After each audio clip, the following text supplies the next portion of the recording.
Jangan lupa untuk subscribe dan nyalakan lonceng notifikasinya. Hari ini saya akan memperkenalkan salah satu topik yang menurut saya juga cukup menarik, yakni saya beri judul, dan judul ini juga seperti yang ada di RPS kita, manusia dalam pendidikan. Ini kira-kira judulnya.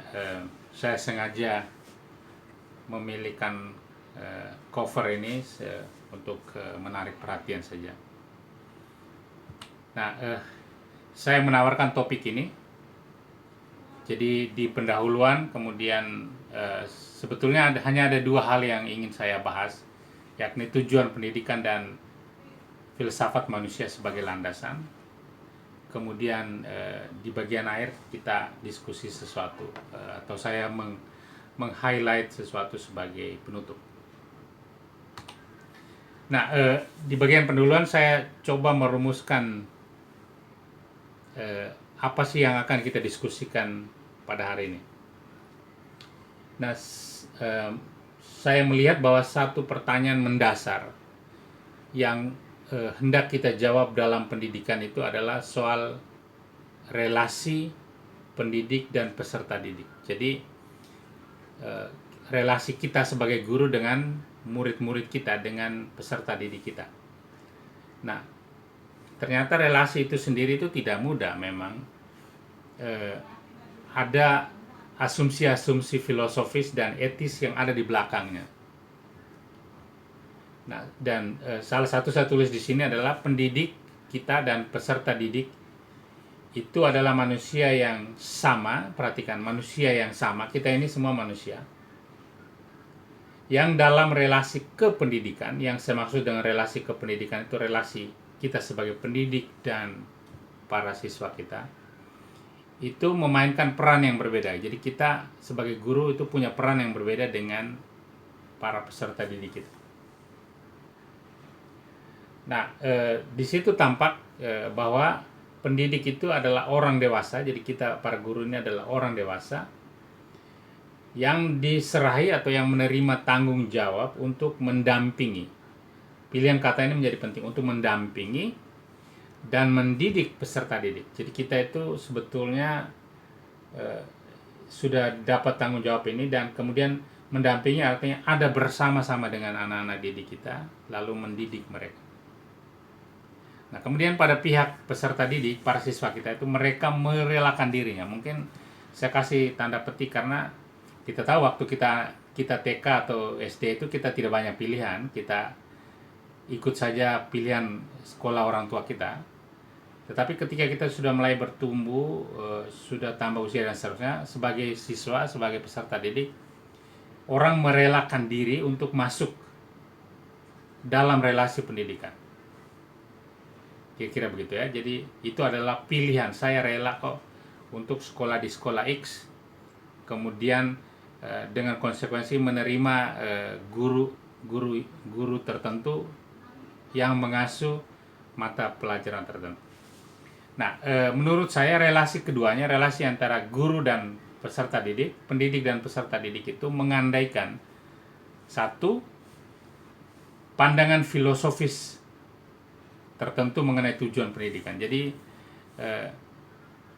maksudnya adalah bahwa dalam relasi kita dengan peserta didik kita itu, kita tidak sembarang berelasi, tapi kita ingin merealisasikan tujuan pendidikan tertentu. Kemudian peran pendidik dan peran peserta didik yang berbeda.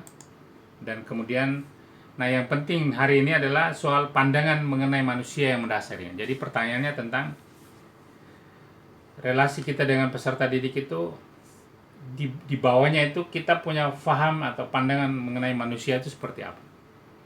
Nah, ini akan kelihatan di dalam kuliah hari ini. Ini kira-kira hal-hal atau tema-tema yang ingin saya diskusikan dalam pertemuan hari ini. Saya akan memulainya dengan mengajak kita untuk lihat satu potongan video pendek. Nah, mudah-mudahan dari sini jadi caranya begini supaya bisa memahami kuliah ini. Mari kemudian kita lihat potongan video pendek ini, dan setelah itu seperti biasa saya akan mengajak kita untuk diskusi. Pertanyaannya sebetulnya sederhana. Jadi mari kita nonton dengan pertanyaan ini di dalam otak kita. Pertanyaannya adalah apa yang terjadi itu? Itu masalahnya apa sih itu? Mengapa masalah-masalah seperti itu terjadi? Saya ulangi, mari kita nonton dengan pertanyaan ini di dalam pikiran kita. Apa sih masalahnya? Mengapa masalah-masalah seperti itu terjadi? Lalu kira-kira bagaimana mengatasinya? Kira-kira ini pertanyaan-pertanyaan sederhana yang bisa kita pakai untuk diskusi nanti. Oke, sekarang kita lihat videonya. Good morning, class. Good morning. You guys have a good weekend? Yes. All right. Well, listen, I hope you did your homework. We're going to be doing just a little bit of a review.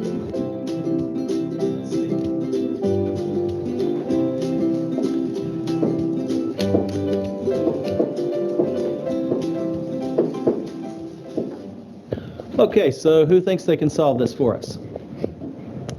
Justin, why don't you come up here and show us how it's done? Okay.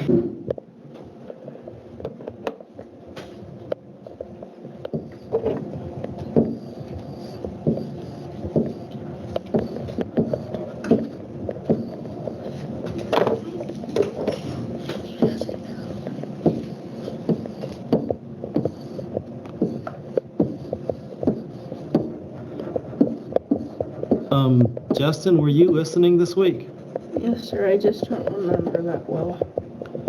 Well, go on back to your seat. So, Kingston, why don't you come up here and show us how this is done? Yes, sir.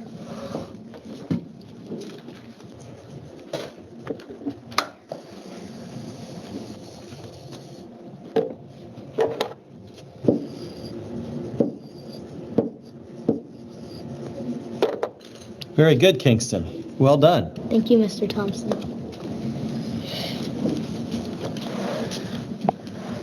I'm going to get you at recess. You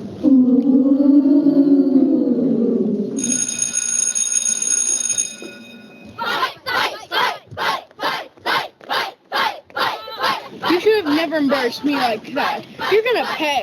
Whoa! I didn't do anything. I just answered a math problem. You embarrassed me in front of the whole class. You're gonna die.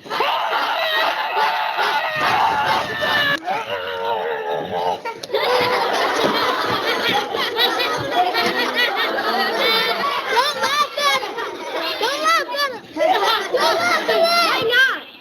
He bullies everyone, and now it's payback, and feels good. Right, guys? Yeah! Every day he bullies one of us, including you, Kingston, and now you want to protect him? No, it's not that. I just think people should be treated the way they want to be treated. Well, he deserves it! Well, I know that I've been unfair to most of you, and I didn't know how it felt when you're being treated like that. I want to apologize to all of you, and I want you to know that from this day forth, I'm going to be more helpful instead of hurtful.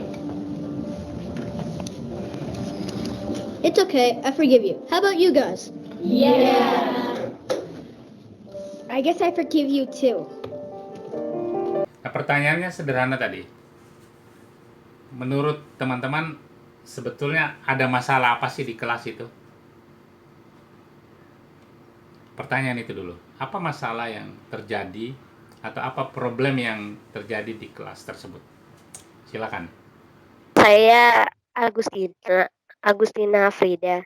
Saya yang saya lihat dari situ problemnya seperti kayak dua orang anak yang mungkin bermusuhan, terus anak yang badannya yang gemuk itu dibully sama teman kelasnya gitu. Tadi seperti yang dibayangkannya itu dia dibully sama teman-teman kelasnya. Itu, Pak. Baik, ini salah satu kemungkinan jawaban. Jadi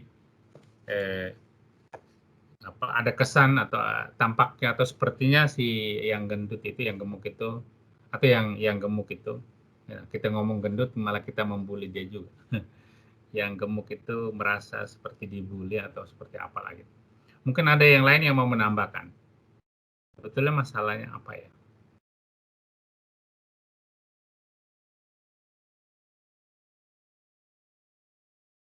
Ada yang lain?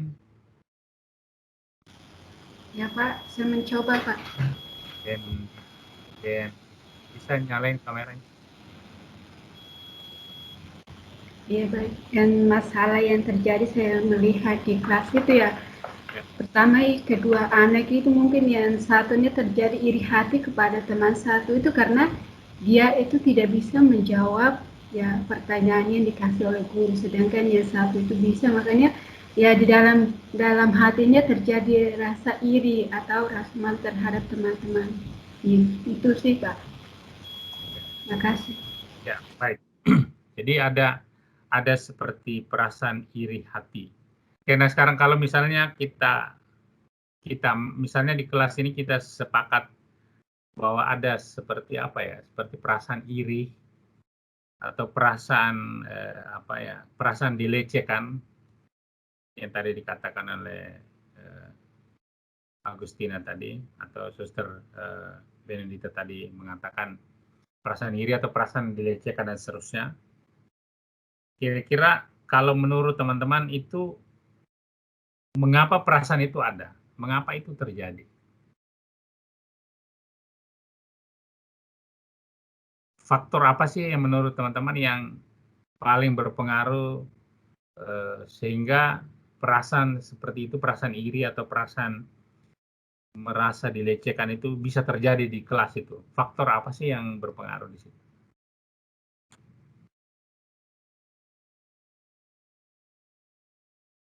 Halo? Faktor apa yang berpengaruh? Perbedaan kemampuan, Pak. Nah, kasih tahu nama terus nyalain kamera. Ini siapa? Sisilia ya? Iya, Pak. Silakan Sisilia. Sebanyak. Saya Cecilia Puspitasari. Silakan. Kalau menurut saya itu karena perbedaan kemampuan, Pak. Karena kan setiap orang-orang pasti punya kemampuan yang berbeda, begitu, Pak. Beda. Maksudnya dalam arti kemampuan intelektual ya, kemampuan dari segi kepandaian. Iya, Pak. Oke, good. Nah, pertanyaan, terima kasih Sisilia. Pertanyaan masih yang sama. Kira-kira perbedaan kemampuan itu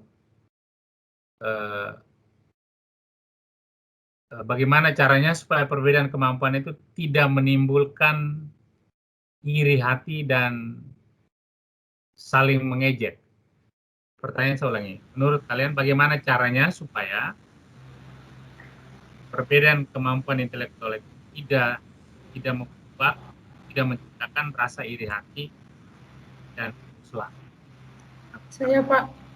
Dengan siapa? Filomena Pak. Oke, dan Suster Filomena. Baik, untuk saya bagaimana ketika Nyalain kamera dulu.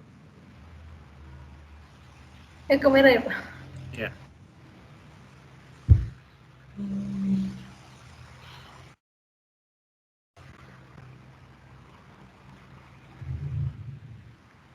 Menurut saya Pak, untuk mencegah atau mengatasi adanya ketidakirihatian itu saling menerima baik kekurangan maupun kemampuan yang melebihi dari diri sendiri antara satu dengan yang lain. Terima kasih.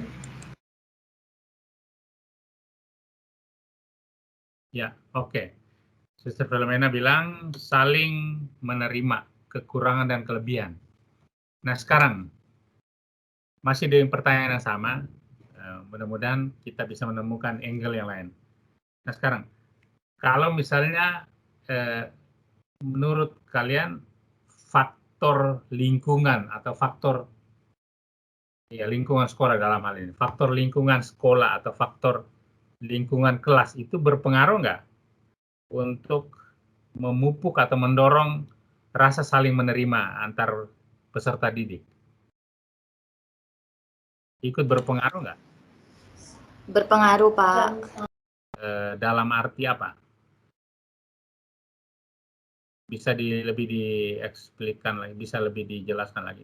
Pengaruh kelas atau lingkungan yang dapat memupuk atau mendorong rasa saling terima kekurangan dan kelebihan itu seperti apa? Mungkin bisa dijelaskan lagi. Tadi Lesara ya? Iya Pak, menurut saya, Bentar, Lesara nyalain kamera dulu, Lesara. oh iya, maaf Pak. Iya, Pak. Oke, Lesara. Iya, menurut saya untuk hal-hal seperti itu biar dia tidak merasa dilecehkan atau merasa berbeda seperti anak yang pertama tadi itu, harusnya mereka diberikan kesempatan yang sama Pak. Misalnya dalam sekolah tadi itu harusnya mereka diberikan kesempatan pendidikan yang sama. Kayak tadi kan anak pertama itu sebenarnya dia bukannya tidak bisa, tapi dia hanya tidak mengerti caranya. Buktinya dia saja tadi sudah maju dan menyelesaikan soal-soalnya. Ya. Cuman mungkin dia berbeda, dia harus kayak pelan-pelan atau seperti apa. Nah itulah gurunya juga malah bukannya memberikan kesempatan yang sama, malah dia langsung menyuruh si anaknya itu kembali ke tempat duduknya. Harusnya kan sama-sama diberikan kesempatan yang sama, kesempatan pendidikan yang sama. Sehingga tidak ada rasa dilecehkan atau dipermalukan seperti itu. Oke, good. Ini good point. Salah satu poin yang baik. Terima kasih, Lesara. Sekarang kita ke pertanyaan terakhir. Pertanyaan yang ketiga. Jalan keluar. Apakah di kelas tadi itu ada jalan keluar atau tidak? Menurut teman-teman, apakah di potongan film itu ada nggak jalan keluar yang ditempuh untuk mengatasi problem tadi? Apakah ada jalan keluar? Atau kalau jalan keluarnya belum memadai, usulan teman-teman seperti apa? Mungkin ada yang mau? Dari saya Pak, Dengan Filomena Pak. Filomena, nyalain kamera lagi, jalan keluar. Menurut saya dari potongan video yang tadi kita sudah nonton bersama, untuk mengatasinya, kan tadi anak pertama itu kurang memahami dalam belajar, atau disebut pengertiannya dia itu kurang ketika memberikan suatu pelajaran pada saat tertentu itu. Bagaimana menurut saya pendapat seperti untuk sebagai pendidik itu, bagaimana memberi solusi kepada anak yang pendidikannya itu tidak langsung tangkap, itu diberikan suatu kesempatan khusus supaya dia bisa mengerti apa yang belum dia mengerti tentang suatu pelajaran itu sendiri, sehingga bukan pada saat pelajaran itu sendiri, tetapi ada waktu-waktu luang, sehingga apa yang dia tidak mengerti itu dia bisa, anak tersebut yang belum mengerti itu bisa mampu untuk memahami, oh ternyata cara mengerjakan sebuah soal ini seperti ini, agar bisa bukan membandingkan tetapi bisa memahami seperti teman-teman yang lain. Itu saja solusi yang saya dapatkan. Terima kasih. Oke.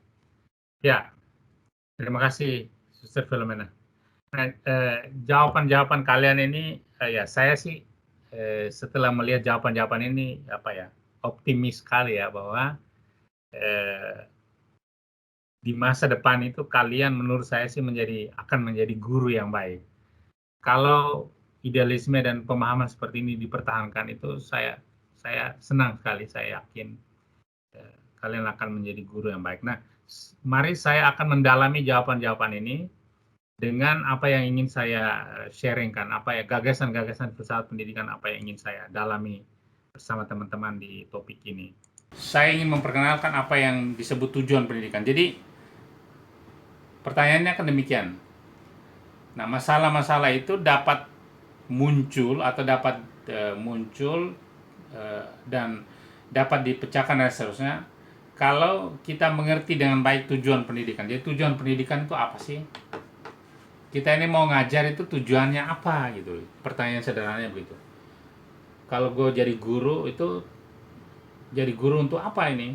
Saya mau ngapain? Apa yang ingin saya capai bersama anak-anak? Nah, kita ngomongin tujuan pendidikan ini kan saya mengutip. Ini saya merujuk contoh, setidak-tidaknya hanya 3-4 contoh di sini dari sekian banyak contoh. Tapi nanti teman-teman kalau sudah menjadi guru, lihat tujuan pendidikan institusi atau sekolah Anda itu di visi misinya misalnya. Nah, itu ada di situlah, itulah tujuan pendidikan yang ingin dicapai oleh sekolah atau oleh guru-gurunya.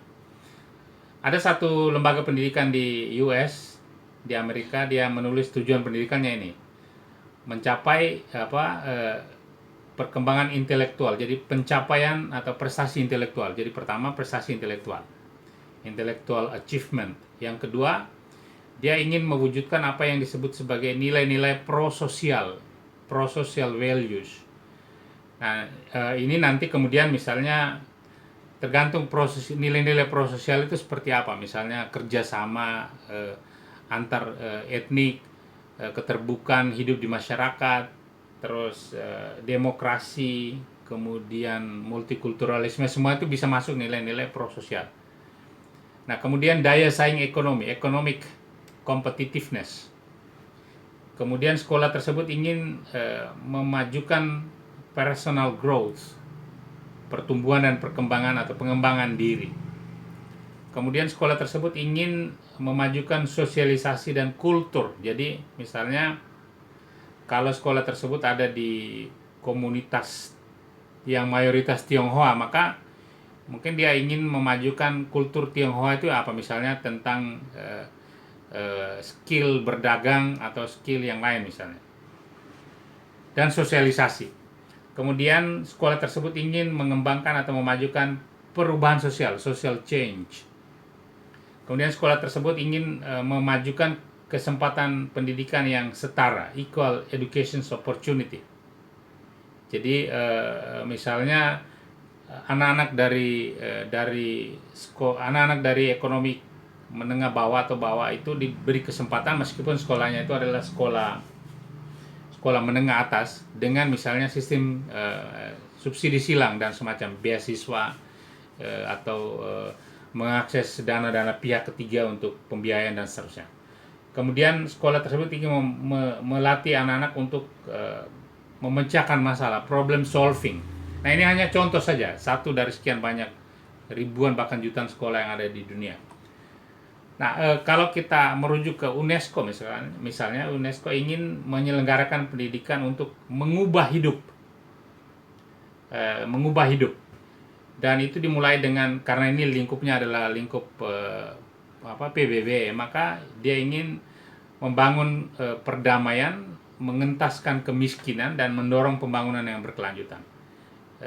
Nah, ini contoh, ini garis besar sangat luas, kemudian diterjemahkan misalnya tentang memajukan pendidikan di masyarakat terkebelakang, masyarakat yang diskriminasi gendernya tinggi, masyarakat miskin, kemudian masyarakat dengan tingkat kerusakan lingkungan yang masif, itu yang akut kayak gitu-gitu, itu dikembangkan oleh lembaga seperti UNESCO. Nah, dalam contoh kita sendiri misalnya di Atmajaya misalnya ingin menjadi perguruan tinggi yang terkemuka. Nanti kemudian dilihat terkemuka itu menurut patokan apa-apa dan seterusnya. Ada yang memiliki yang unggul secara akademik, tetapi juga profesional, baik pada level internasional maupun nasional. Kemudian secara konsisten memajukan perpaduan antara iman Kristiani, ilmu pengetahuan dan teknologi, serta budaya Indonesia dalam upaya mencerdaskan kehidupan bangsa. Ini semua tampak dalam misinya, misalnya menyelenggarakan pendidikan akademik dan profesi untuk mengembangkan ilmu. Jadi mengajarkan ilmu seperti yang saya ajarkan sekarang ilmu. Tetapi kemudian meningkatkan profesionalisme dengan pelatihan-pelatihan, dengan kegiatan UKM dan seterusnya, dan itu meningkatkan profesionalisme, misalnya tanggung jawab, mematuhi deadline, kerjasama antar teman dan seterusnya, itu profesionalisme.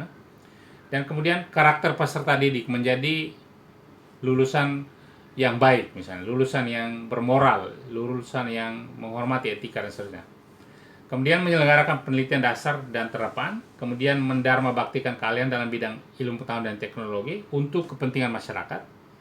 Jadi ilmu pengetahuan tidak tinggal di menara gading, tetapi diberikan untuk pengembangan masyarakat. Dan pendidikan tinggi secara efektif dan efisien dalam suasana akademik yang beretika dan bermartabat. Seperti itu. Jadi misalnya macam-macam sih, misalnya tidak korupsi, dalam pendidikan anti korupsi, kemudian tidak menyontek, kemudian saling membantu, kemudian berempati, kemudian menolong mereka yang membutuhkan, kemudian menyapa teman-teman yang sakit, mengunjungi teman-teman di rumah sakit dan seterusnya. Ini bagian dari suasana akademik yang kita usahakan selain kita belajar. Jadi ini kira-kira yang diinginkan oleh sebuah institusi. Ini sebagai contoh. Jadi saya ulangi, saya menyebut satu contoh sekolah di Amerika. Saya menyebut tujuan pendidikan dari UNESCO.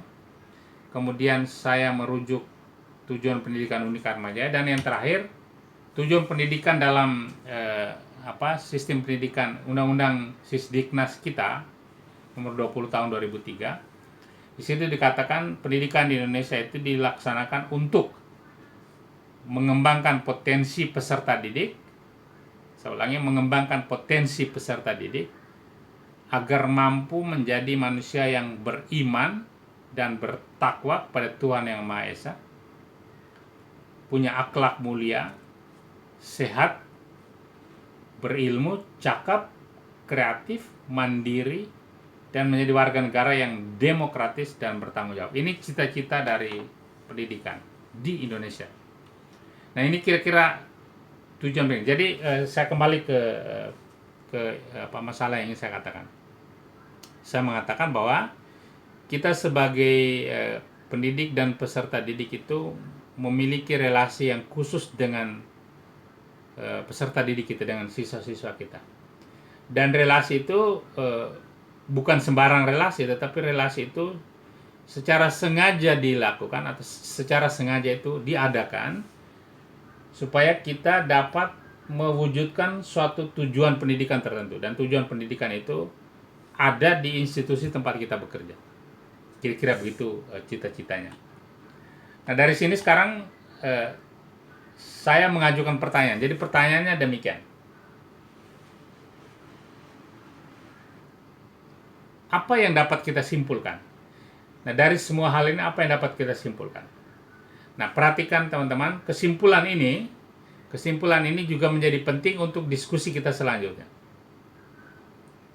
Nah, kesimpulan kita kira-kira demikian, bahwa ternyata di dalam institusi pendidikan manapun, tempat kita bekerja nanti, atau tempat saya sedang bekerja sekarang, itu ada tujuan tertentu yang akan atau yang harus direalisasikan. Jadi bekerja dimanapun di institusi pendidikan selalu ada tujuan tertentu yang direalisasikan. Tujuan itu entah ada di dalam visi dan misi, ada di dalam rumusan yang lain dan seterusnya. Pokoknya ada tujuan tertentu. Kesimpulan yang kedua, penetapan tujuan itu mewujud atau ada di dalam visi misi tujuan pendidikan atau apapun namanya tadi saya bilang. Yang ketiga, visi, misi, atau tujuan pendidikan itu ditetapkan dengan mempertimbangkan banyak sekali aspek. Jadi saya ulangi, dengan mempertimbangkan visi, misi itu ada karena orang merumuskan, dan itu dalam perumusan itu mempertimbangkan banyak aspek. Saya menyebut beberapa saja, nanti kalau teman-teman ingin menyebutkan aspek yang lain, monggo saja, saya terbuka.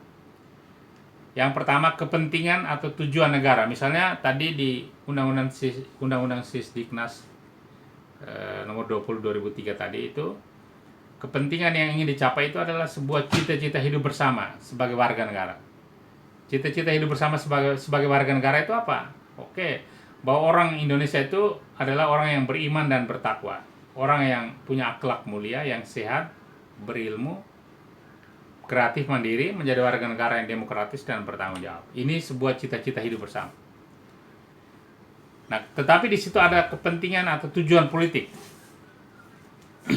Mengapa saya katakan begitu? Karena misalnya perumusan sebuah visi dan misi misalnya itu tergantung pada kalau dalam konteks negara itu dalam tanda petik rezim penguasa yang sedang ada. Misalnya rezimnya rejim apa ya? Rejim ini sedang pro apa itu?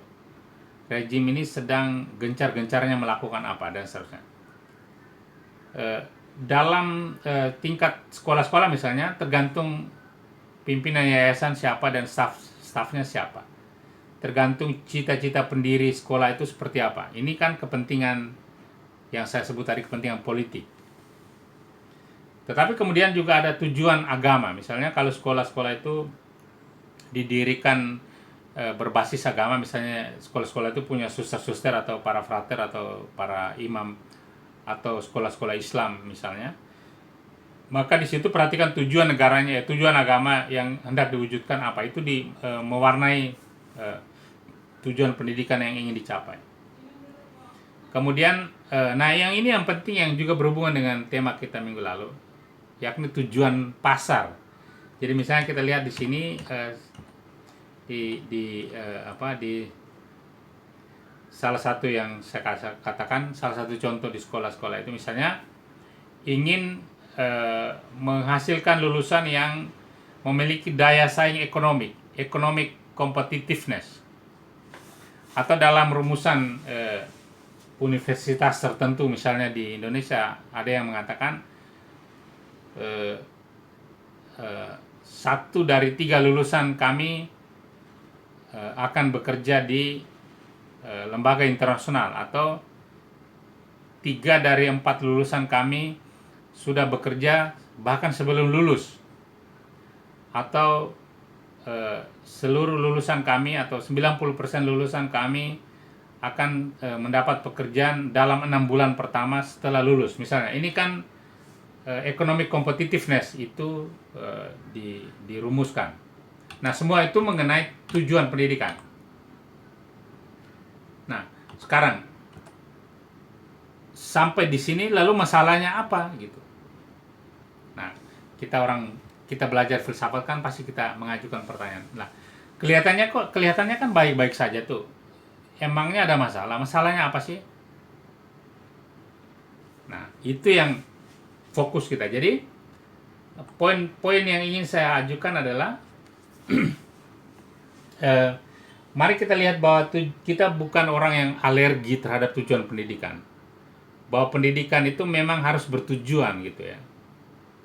Tetapi kita perhatikan, kita memberi catatan-catatan kritis tertentu di bagian itu supaya membuat kita sebagai sebagai mahasiswa yang belajar filsafat, kita bisa lebih melihat sesuatu secara mendalam. Nah, catatan kita yang pertama, kita lihat bahwa tujuan pendidikan itu memiliki dampak atau konsekuensi tertentu. Dampaknya apa? Misalnya soal penetapan kurikulum. Jadi tujuan pendidikan itu tidak akan mungkin tercapai tanpa kurikulum. Jadi seperti tadi sistem pendidikan nasional itu seperti itu. Kurikulumnya kayak apa sih? Dan di dalam kurikulum itu dirumuskan seperti apa supaya tujuannya tercapai.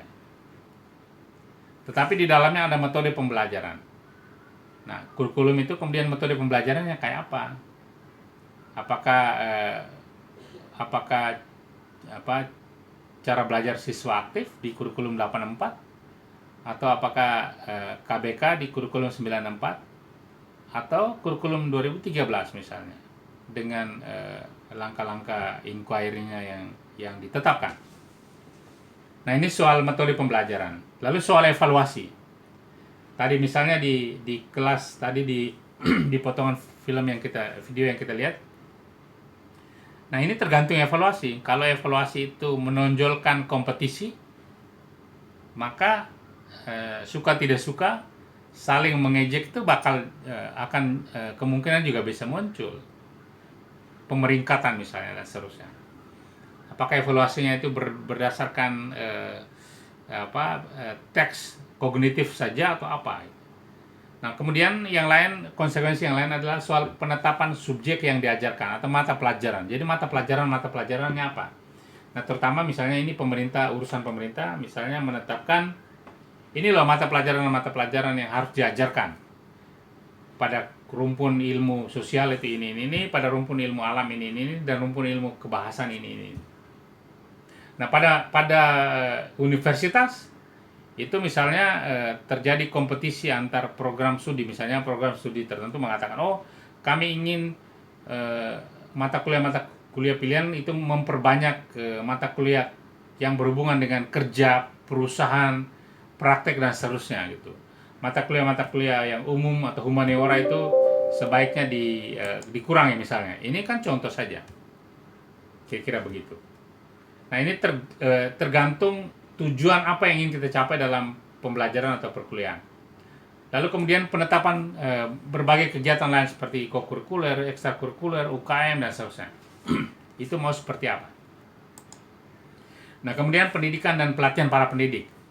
Misalnya training guru-guru, kita ingin guru-guru harus mengajarkan atau mendidik anak-anak untuk mencapai ini, maka kita butuh keahlian ini. Nah, para guru harus di training di sini misalnya.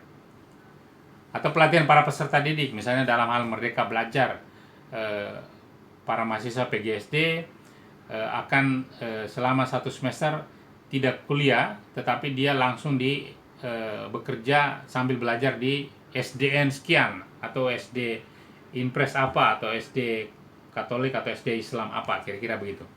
Orang magang, orang live in, ada atau pelatihan literasi teknologi digital, pertukaran pelajar, pertukaran mahasiswa dan seterusnya. Ini semua konsekuensi dari adanya tujuan pendidikan.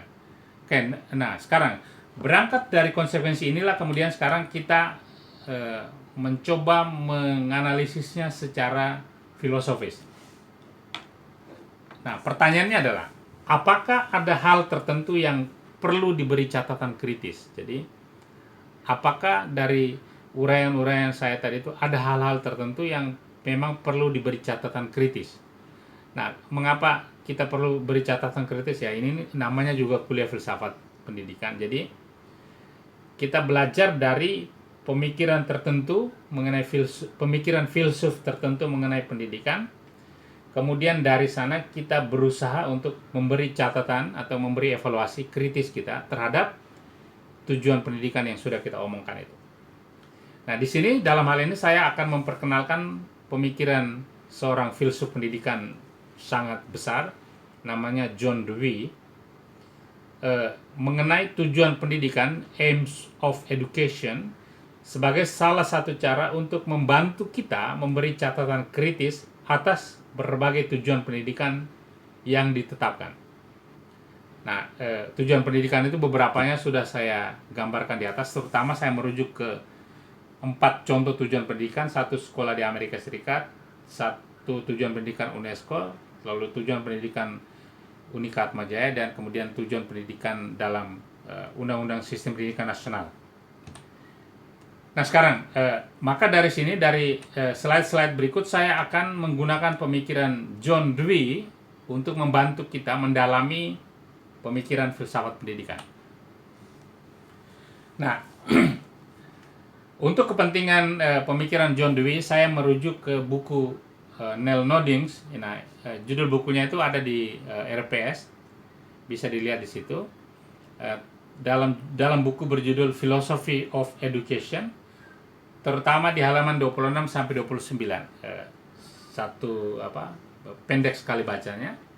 Nah, di situ dikatakan demikian, bahwa pendidikan itu sinonim dengan pertumbuhan. Nah, perhatikan supaya nanti nangkap masalahnya apa.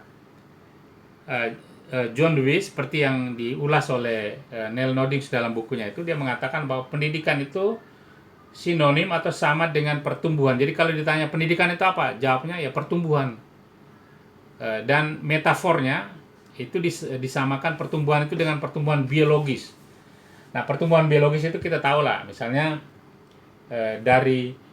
misalnya kita ambil tumbuhan, misalnya dari biji kemudian ditanam, dia membelah, kemudian bertumbuh menjadi kecambah, kemudian menjadi pohon, keluar daunnya, batangnya dan seterusnya. Nah, jadi tahap-tahapan pertumbuhan dalam pertumbuhan biologis itu menjadi metafor untuk menunjukkan pertumbuhan di dalam pendidikan, kira-kira begitu. Itu menurut John Dewey. Ya, jadi orang mengalami pertumbuhan dan perkembangan menjadi semakin baik, semakin baik, semakin baik. Nah, ini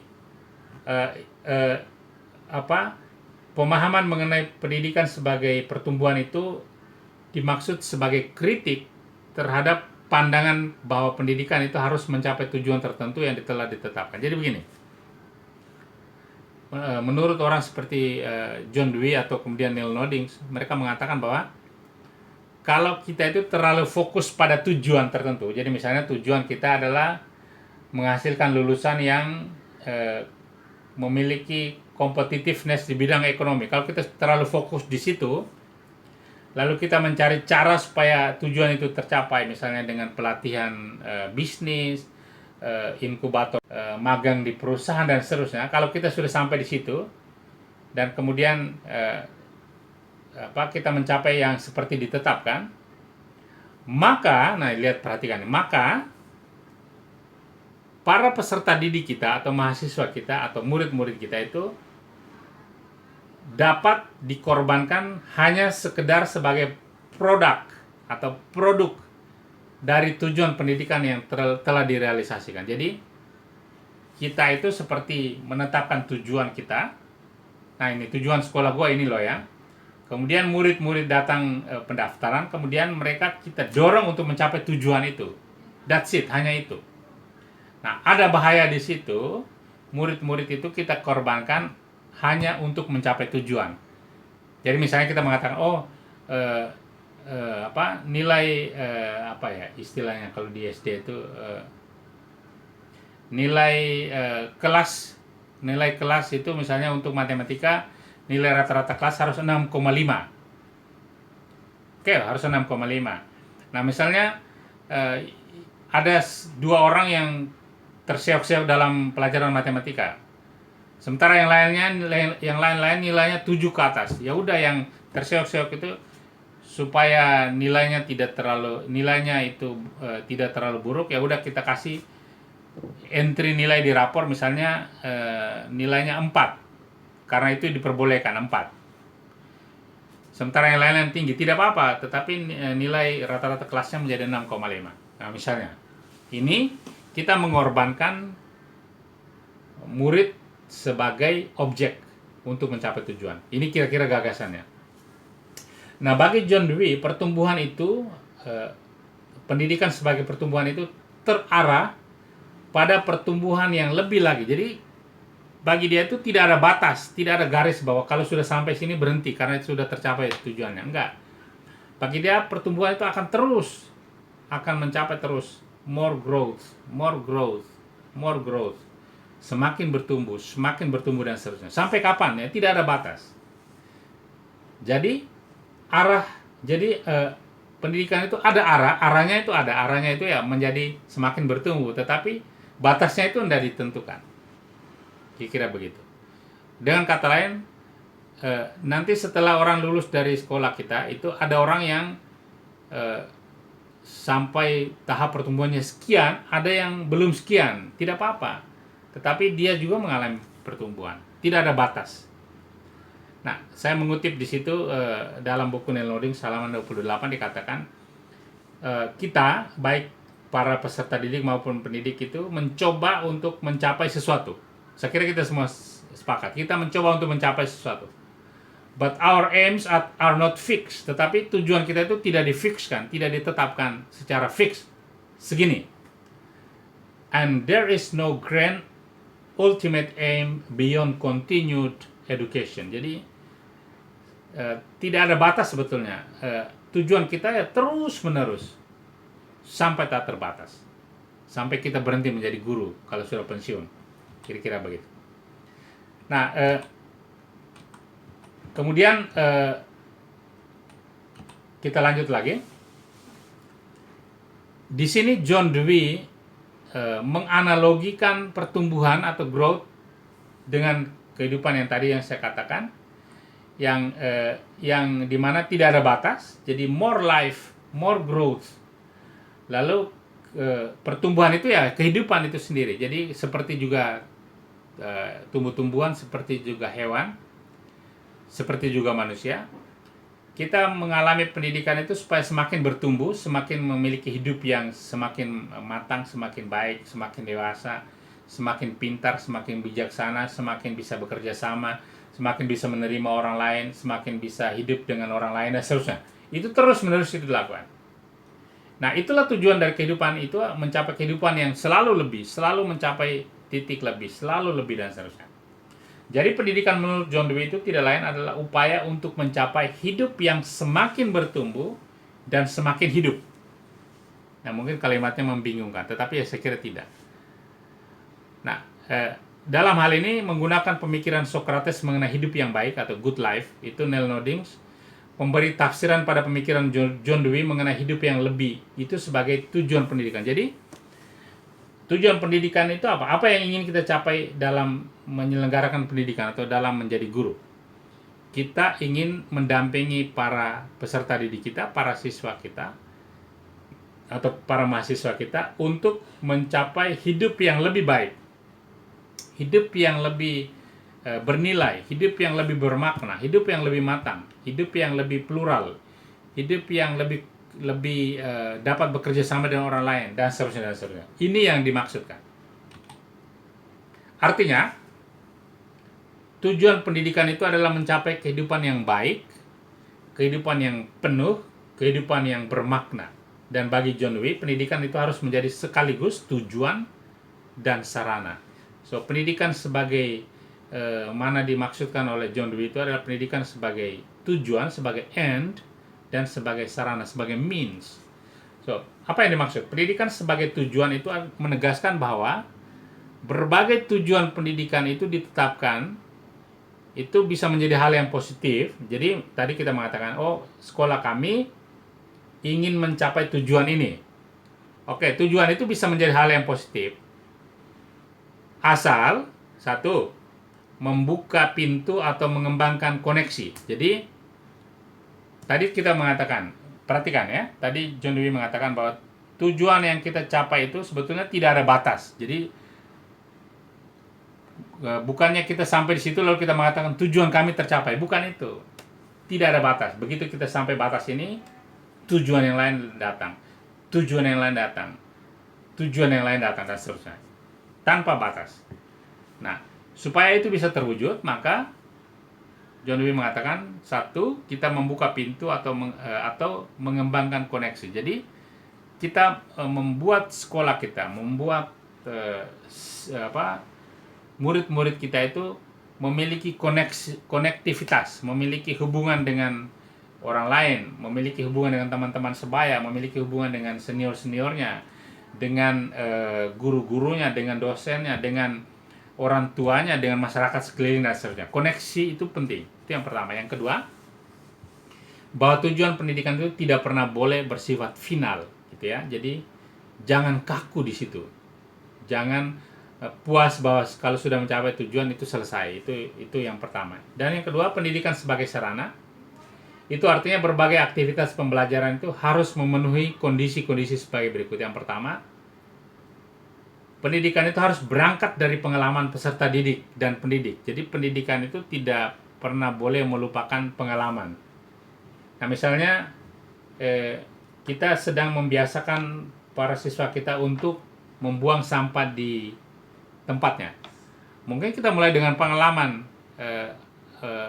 siswa tertentu yang tidak membuang sampah pada tempatnya, atau pengalaman siswa tertentu yang membantu temannya untuk membuang sampah di tempatnya. Itu pengalaman-pengalaman mendidik yang baik. Itu yang pertama. Yang kedua, pengalaman itu bersifat edukatif karena mendorong untuk terlibat dan membuka pengalaman baru lagi.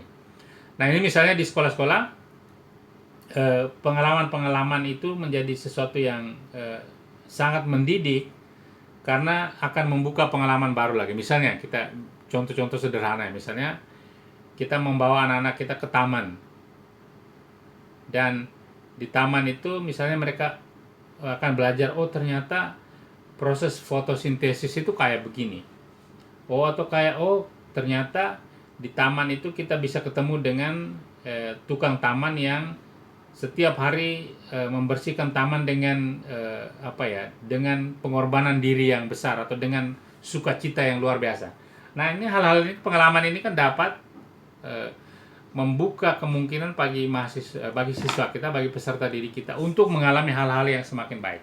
Nah, ini yang kira-kira yang dipikirkan oleh orang seperti John Dewey dan seterusnya. Nah, sekarang untuk ke bagian ketiga ini saya merumuskannya demikian. Jadi kalau kita sudah lihat bahwa bahwa kalau kita sudah lihat bahwa pendidikan itu punya tujuan dan kita ingin mewujudkan tujuan itu bersama sekolah kita dan bersama para siswa kita. Tapi kemudian kita belajar dari John Dewey bahwa kita jangan ngotot untuk mencapai tujuan. Dan tadi misalnya tadi apa yang dikatakan oleh Lesara tadi, misalnya tadi Lesara Turlan bilang kalau bisa siswa itu yang belum mencapai level seperti teman-teman yang lain diberi perhatian khusus. Nah, kemungkinan itu hanya bisa diberikan kalau kita tidak ngotot pada tujuan tadi. Kalau kita tidak ngotot bahwa begitu tujuan kita tercapai ya udah selesai gitu. Nah, kita masih memberikan ruang bagi peserta didik kita, siswa-siswi kita yang perlu pendalaman. Jadi pendekatannya menjadi pendekatan berdasarkan kemampuan peserta didik. Nah, itu di dalam istilah pendidikan disebut personalized education. Jadi pendidikan yang bertumpu pada kemampuan peserta didik, kira-kira begitu. Nah, perhatikan kalau kita mau ke sana atau merealisasikan seperti itu tidak mudah. Karena misalnya guru-guru terikat pada pencapaian pembelajaran. Jadi misalnya materi ini harus selesai diajarkan misalnya. Nah, ini yang sulitnya di situ. Biasanya sulit di situ. Nah, tetapi kalau kita mengacu pada John Dewey, maka kita mengatakan ya sebetulnya batasannya anda boleh ada gitu. Jadi kalau ditanya kamu mau mengajarkan matematika di kelas 4, kamu ingin mengajarkan sampai di batas mana? Ya jawabannya saya belum tahu, saya tidak tahu, tergantung murid-muridnya kayak apa. Harusnya jawabannya begitu kalau menurut John Dewey. Ada murid yang cepat-cepat dan dia sudah mencapai batas, dia akan terus mencapai, maju terus. Ada yang pelan-pelan, dan pelan-pelan ini juga dibantu untuk mencapai yang lebih baik. Kira-kira gitu. Nah, lalu praktek pendidikan itu menjadi lebih sulit. Menjadi sangat sulit dilakukan kalau misalnya kita terpaku dengan ujian sekolah, terpaku dengan ujian nasional, dan seterusnya. Ini menjadi lebih sulit dan seterusnya. Itu kira-kira problemnya.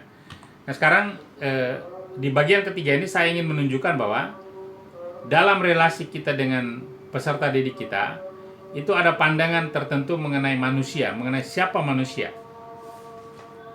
Menurut kita itu, peserta didik kita sebagai guru itu melihat peserta didik kita itu seperti apa sih? Siapa mereka? Nah, ini yang mau saya jawab di bagian terakhir dari presentasi ini. Nah, saya mengatakan bahwa mempertimbangkan tujuan pendidikan dan catatan kritis yang dikemukakan oleh John Dewey sebagaimana yang dikemukakan di atas, maka beberapa pandangan mengenai manusia itu menjadi menarik untuk didiskusikan. Nah, yang pertama, peserta didik itu adalah subjek atau individu yang otonom. Nah, mungkin pada tingkat TK atau SD kelas 1 mungkin tidak kerasa, tetapi pada tingkat semakin besar itu mereka itu individu yang otonom. Dalam arti mereka bisa menentukan diri sendiri, itu siswa kita. Yang kedua, peserta didik kita itu adalah individu yang bebas. Tentu dalam arti itu bebas, tidak bebas semau gue, tapi mereka adalah individu-individu yang bebas. Nah, kemudian peserta didik adalah individu yang memiliki kebaikan pada dirinya. Karena itu tidak pernah bisa kita sewenang-wenang menggunakan mereka sebagai alat untuk mencapai sesuatu. Peserta didik itu bukan alat. Bahkan termasuk mencapai tujuan pendidikan, mereka bukan alat. Yang berikut, peserta didik itu adalah individu yang punya martabat, harus dihormati. Perundungan, melecehkan orang karena suku atau karena fisik atau karena agama atau karena gender, itu adalah merendahkan martabat. Peserta didik itu adalah makhluk yang relasional. Setiap orang butuh berinteraksi dan berelasi, maka harus diperhatikan semua secara baik. Kita tidak berelasi dengan siswa kita secara sama gitu ya, tidak.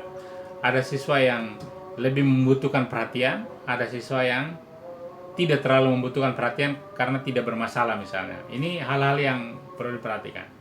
Tetapi intinya semua orang itu adalah makhluk relasional, makhluk yang butuh perhatian, butuh berelasi satu sama lain.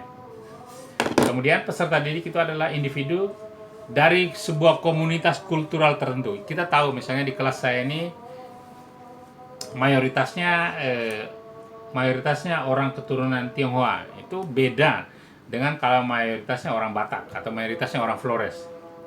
Kultur itu sangat berpengaruh dan kemampuan kita untuk memahami kultur tersebut itu menjadi sesuatu yang penting. Karena itulah filsafat manusianya. Peserta didik atau murid-murid itu adalah individu yang terbuka pada realitas adikodrati.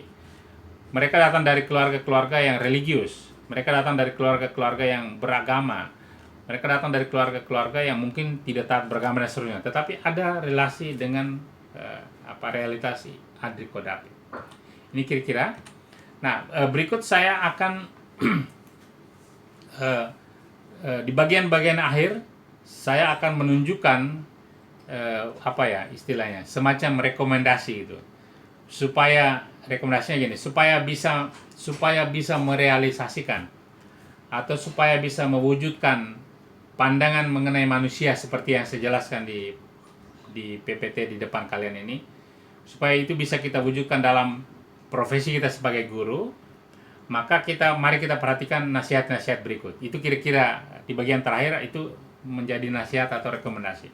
Tapi sebelum ke sana, saya ingin menunjukkan satu video pengalaman bagaimana menjadi guru di Finlandia. Kita tahu Finlandia itu dalam Finlandia itu termasuk penyelenggaraan pendidikan dan sekolah yang terbaik di dunia. Tes PISA itu selalu nomor 1. Dan kita lihat seperti apa sih, kita ngintip ruang kelas mereka kayak apa sih, bagaimana guru-gurunya menyelenggarakan pendidikan. Nah, nanti setelah itu, untuk ini filmnya kita nikmati saja, tapi lihat sambil mengingat yang saya jelaskan sebelumnya, entah mengenai pandangan filsafat manusianya atau mengenai pemikiran John Dewey mengenai tujuan pendidikan dan seterusnya. Lalu dari situ kemudian mudah-mudahan saya bisa meng-highlight atau memberikan penekanan pada beberapa hal yang kiranya penting.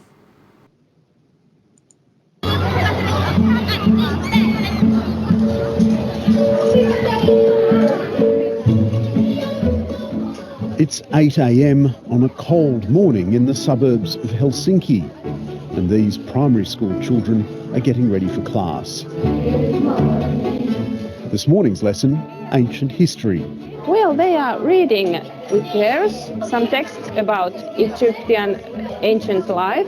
They are reading, and then I'm going to ask something, what did they find out from the book?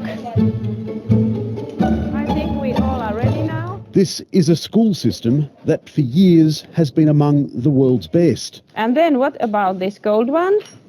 Yeah, Minttu, please. Ja miehetkin molemmat on käyttänyt meikkiä. And yet these kids will spend half as much time in a classroom as Australian children.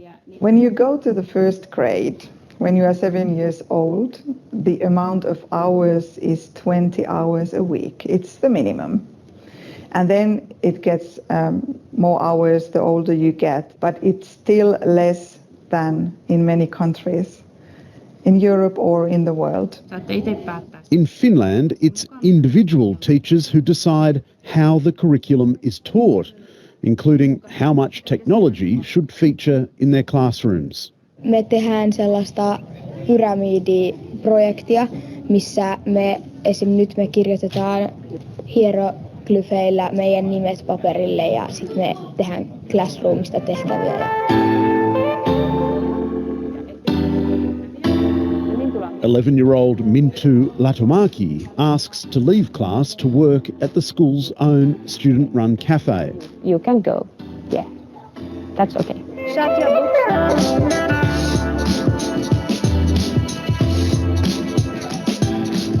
Hello. One cake for the cameraman, one cake for me, and 2 coffees. How much is it? €2 and 60 cents. How much change? €2 and 40 Ketos. Perfect. Is there a tip jar? Do you have tips? No. No tips. Okay. In Finland, school lunches, like books and excursions, are free. The kids select what they want, sit down with their friends and teachers to eat before they clean up after themselves. The children rug up again to play outside. Some play a raucous version of soccer. Some play basketball, while others wait for the hockey rink to open. There are plenty of options for bad weather days too. The facilities in this school are just amazing. Outside we saw an ice skating rink, and in here where the kids can play at lunchtime, there's a ping pong table, a pool table, and in here for the cold winter days they've got a room full of beanbags and couches, and there's even a PlayStation in the corner.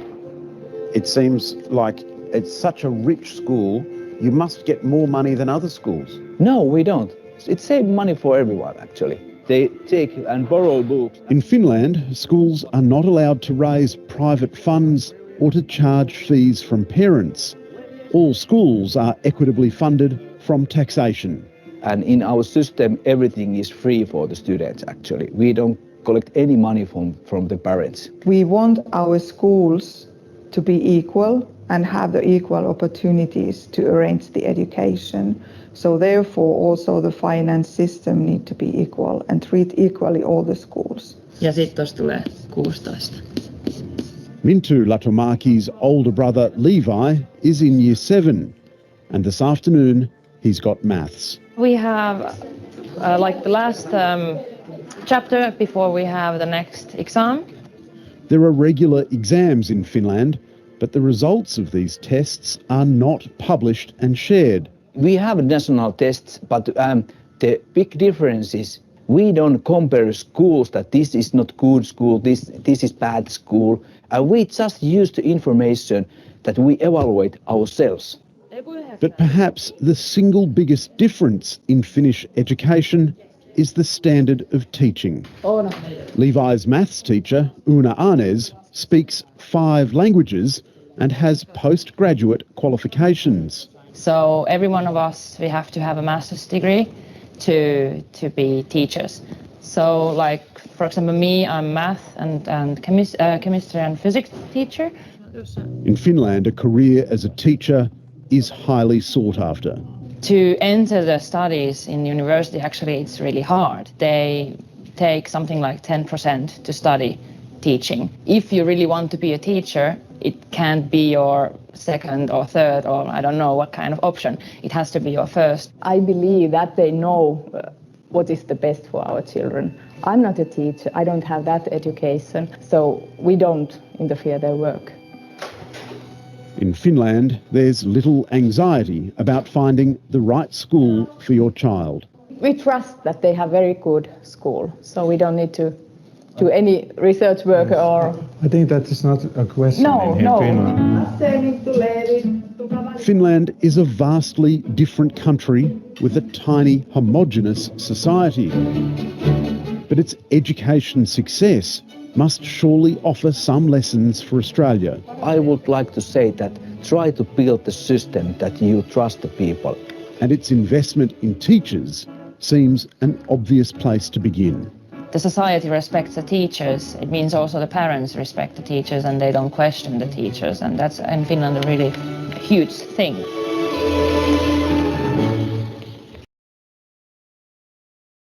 Menurut Tunjung, setelah nonton video itu apa yang muncul dalam benakmu, apa yang menjadi impressionmu terhadap video tersebut?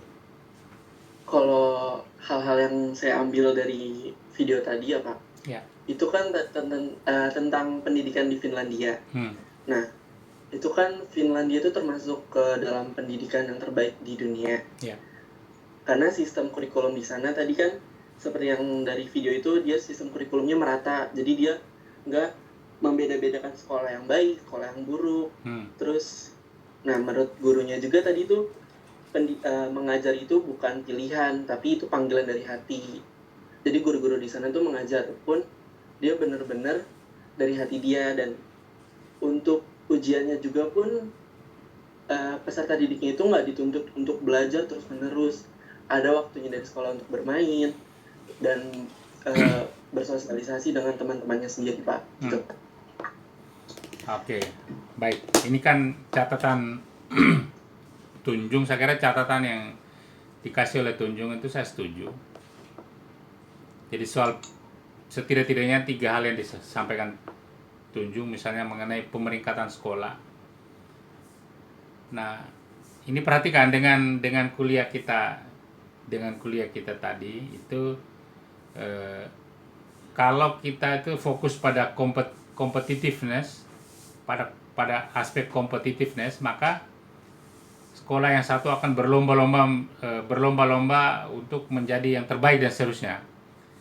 Karena dia tahu kalau dia menjadi terbaik, dia akan dipilih oleh masyarakat untuk sekolah di situ. Mengerti logikanya ya? Nah, itu yang tidak mau di Finland, tidak mau. Nah, tidak mau mereka ke situ karena menariknya mereka tidak ada masalah dengan keuangan juga. Mereka semuanya pembelajaran semua itu semua sekolah itu dibiayai oleh pajak masyarakat. Jadi kalau semua dari pajak masyarakat, lu mau kompetisi apa untuk dapat murid juga nggak perlu itu. Semua orang akan sekolah di sekolah dengan level yang kurang lebih sama. Kira-kira begitu ya. Nah itu yang pertama. Yang kedua soal kualitas pendidik misalnya, menarik untuk melihat juga bahwa para pendidik itu setidak-tidaknya punya pendidikan S2 ke atas, master yang ke atas. Dan ya saya sih setuju sebaiknya kalian tidak, kalau bisa sih jangan hanya bahasa Inggris. Kalau teman-teman nanti bahasa Inggris ada yang masih ngawur atau membelepotan ya, kalau bisa ditingkatkan lah. Jangan hanya puas dengan lulus TOEFL Atmajaya biar lulus dari Atmajaya 400 atau 300 sekian. Jangan, itu rendah sekali.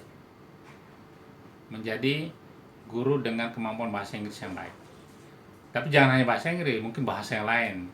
Kalau Anda misalnya ngajar di Kalimantan, berusaha untuk mendalami bahasa Dayaknya misalnya, atau apa, supaya kita menjadi guru ya. Nah saya ingat dulu waktu saya pertama kali ke Timor waktu itu, lalu menjadi guru di salah satu distrik kabupaten. Itu 6 bulan pertama wajib belajar bahasa Tetum, dan hanya dengan itu kemudian bisa ngajar di SD. Dan setelah itu senang sekali karena bisa ngajar pakai bahasa daerah gitu kira-kira. Nah ini suatu yang baik, dan kita tahu bahwa dengan belajar bahasa daerah kita mengerti kultur gitu. Jadi kita bisa mengerti anak-anak kita juga dan seterusnya. Nah kualitas, itu soal kualitas pendidiknya. Nah itu penting. Terus yang ketiga soal evaluasi, tadi menarik dan itu relevan dengan kuliah kita. Evaluasi itu ada. Jadi tadi kita bilang tujuan pendidikan itu tanpa ada batas tadi yang seperti John Dewey mengatakan, tetapi evaluasi tetap ada. Tapi evaluasi itu untuk kepentingan kita sebagai guru. Kita mengevaluasi diri kita. Oh ternyata setelah pengajaran matematika di kelas ini, daya serap anak-anak itu belum merata atau belum bagus. Tapi anak-anak tidak perlu tahu itu gitu. Anak-anak belajar tanpa harus berkompetisi satu sama lain. Nah sistem pendidikan kita ini kan sistem yang kompetisi satu sama lain, dengan memberi peringkat 10 besar di kelas, 5 besar di kelas dan seterusnya, dikasih hadiah dan macam-macam. Itu secara pendidikan itu tidak baik. Itu memicu kompetisi antara teman di kelas, itu pendidikan yang kurang baik untuk kehidupan bersama nanti, untuk kerjasama, untuk empati, saling menghargai dan seterusnya. Itu bisa gagal kita wujudkan. Itu kira-kira pendidikan. Dan kemudian aspek bermain tadi, aspek bermain itu menjadi penting, terutama kalau nanti kemudian anak kalian di sekolah, di SD itu bermain itu ya, kita sebagai guru juga bermain dengan anak-anak. Dulu waktu saya guru di Timor Leste, sekolah saya kebetulan sekolah yang saya mengajar itu memang menganut paham bahwa kalau anak-anak istirahat itu guru-guru tidak boleh di kantor. Anak-anak istirahat itu ada main bola, main voli, main basket, main di Timor disebut matra kilis itu seperti bola kaki di meja itu dan macam-macam. Nah, ketika ada anak-anak di halaman, guru tidak pernah boleh ada di kantor. Semua main dengan anak-anak. Karena dari situ sambil bermain juga bisa ada pendidikan, menegur orang yang ngomong jorok, menegur orang yang terlalu egois dengan bola dan macam-macam. Itu penting untuk pendidikan. Jadi itu yang kita lakukan. Bagian-bagian terakhir ini hanya sebagai rekomendasi bagaimana supaya seluruh faham atau seluruh prinsip filsafat manusia dan pandangan-pandangan mengenai relasi yang baik antara guru dan murid ini bisa kita wujudkan. Maka beberapa peran kita sebagai pendidik itu dapat disebutkan berikut. Dan di bagian ini sebenarnya kalau nanti teman-teman mau mendalami lagi, ini yang saya tawarkan di slide-slide berikut ini itu lebih ke pendidikan yang humanis. Jadi kalau di dalam ilmu pendidikan itu kan ada macam-macam aliran. Nah, aliran yang saya rujuk ini adalah yang disebut sebagai humanist education. Jadi pendidikan yang humanis. Nah, di dunia itu misalnya Montessori termasuk contoh pendidikan yang humanis. Contoh penyelenggaraan pendidikan dengan pendekatan humanis ini sebagai contoh. Nah, nasihat yang pertama itu soal pilihan dan kendali. Itu kita memberi penekanan pilihan pada peserta didik dan bukan pada kita. Peserta didik didorong untuk membuat pilihan-pilihan mulai dari hal-hal yang kecil sehari-hari sampai hal-hal yang serius yang mereka hadapi di masa depan. Nah, ini pilihan-pilihan itu kan menjadi pengalaman pembelajaran yang baik bagi siswa kita. Oh, ternyata saya diberi kesempatan untuk memilih sesuatu di sekolah. Nah, ini mengandaikan peserta didik itu diberi ruang untuk memfokus pada subjek tertentu yang menarik baginya. Ini yang saya bilang. Nah, orang-orang seperti filsuf tadi seperti saya katakan John Dewey atau Neil Nordic tadi mengatakan kalau anak di kelas kita itu memang tidak bisa matematika, ya udah jangan kita fokus pada tidak bisanya itu supaya menjadi bisa. Enggak, jangan fokus di situ. Ada hal yang lain yang dia menarik. Mungkin dia lebih suka olahraga, dia lebih suka musik dan seterusnya. Nah, itu yang difokuskan. Jadi fokus pada kesukaan, ketertarikan, dan selain kemampuan belajar. Nah, ini nasihat yang pertama. Nasihat yang kedua, kita peduli pada sikap atau suasana hati, felt concern. Jadi kita tahu bahwa suasana hati itu kan yang mempengaruhi orang itu belajar cepat mengerti atau tidak. Kira-kira begitu ya. Fokus pada kepedulian dan minat yang dirasakan peserta didik. Nah, tentu perkembangan nalar dan seterusnya itu penting, tetapi fokus juga peka dan melihat ini suasana hati anak-anak seperti apa. Suasana secara keseluruhan itu kan kita tahu dapat menghambat atau memajukan pendidikan. Dan kita tahu, nah barangkali juga kita tahu ini anak-anak di kelas saya ini yang datang dari background yang keluarga bermasalah sekian, yang ayahnya seorang pelaut sekian, yang ayahnya ini sekian. Nah, ini kan yang ibunya terlalu demanding, ibunya cerewet, dan semua hal-hal itu kan mempengaruhi suasana hati juga anak-anak. Saya kira ini kalian sebagai guru SD lebih tahu dari saya. Kemudian yang ketiga, nasihat yang ketiga, diri yang utuh, the whole person. Jadi perasaan dan pengetahuan itu penting untuk proses pembelajaran.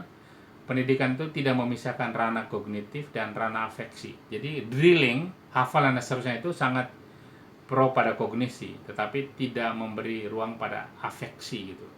Misalnya tadi di kelas, anak yang gemuk tadi tidak bisa belajar, tidak bisa memecahkan soal matematik, kemudian dia dibully misalnya, maka dia kehilangan atau dia tersakiti secara afeksi, kira-kira begitu.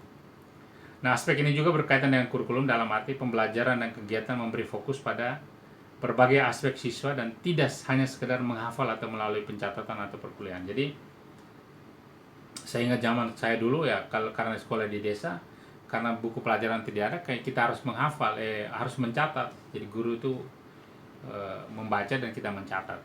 Nah, ini kan pengalaman pembelajaran yang sangat miskin, saya kira. Kemudian evaluasi diri, self evaluation. Jadi nilai dan peringkat itu tidak relevan. Kalau di konteks Finlandia tadi itu menjadi patokan saja bagi para guru untuk evaluasi diri. Nah, jadi apa? Evaluasi itu kalau mau ideal ya berevaluasi berbasiskan setiap orang gitu. Nah, tapi kan tadi saya menyebut istilah personalized education, ini hal yang sulit.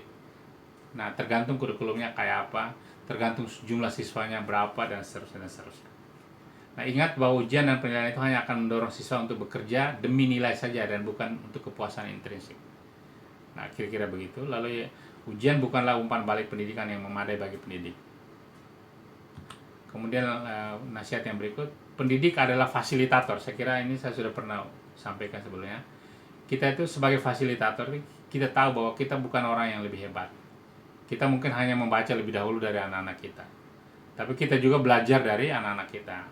Misalnya kita belajar sikap tertentu, oh ini ternyata dia mengajarkan saya hari ini untuk lebih mendengarkan, untuk lebih peka dan seterusnya.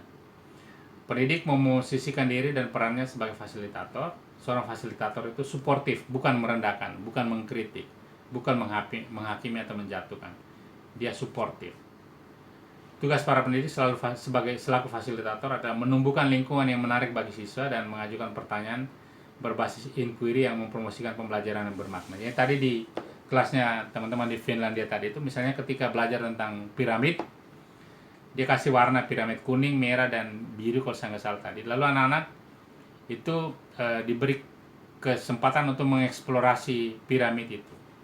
Misalnya dengan membandingkan dengan bangunan apa, dengan membayangkan kalau dia naik seperti apa dan seterusnya. Ini kan inquiry juga bagi anak-anak.